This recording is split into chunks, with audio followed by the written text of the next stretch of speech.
Assalamu alaikum cemaat. Bugün 1. May.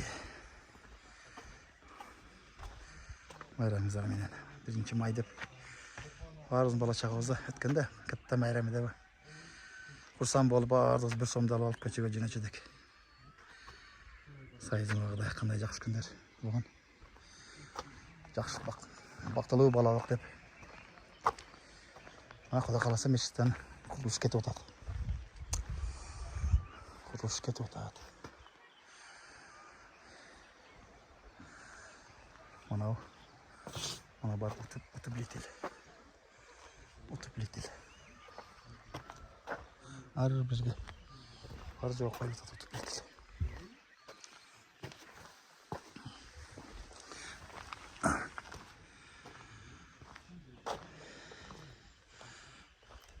Yağın bugün bitirip koyacaklar bu kışta.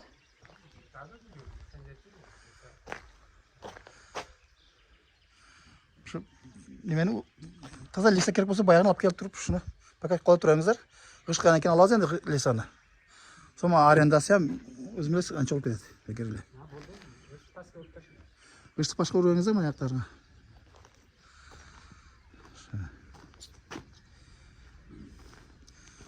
Beyağında Beyağı pak açık tarafta şurada. Kış pışkır gideceğiz. Tabi oldu. Bugün cuma. Barına cuma. Mübarek olsun. Cuma bayram.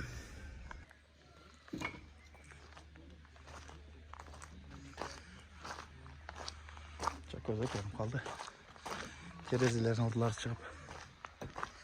Hiç problem oldu. Hiç şeyler yok. Kirpiç. Camı cevap pişiril baytadı. Ben bir maşım spoğundan çeşket oladı. Kirpiç problemi.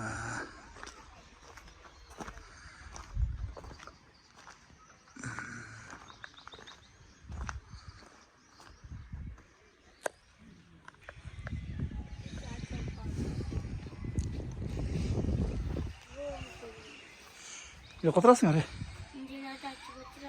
Ama mandalaydı. Olur ne yapasınlar? Çok küçük. Kaçsana. Rozalarda.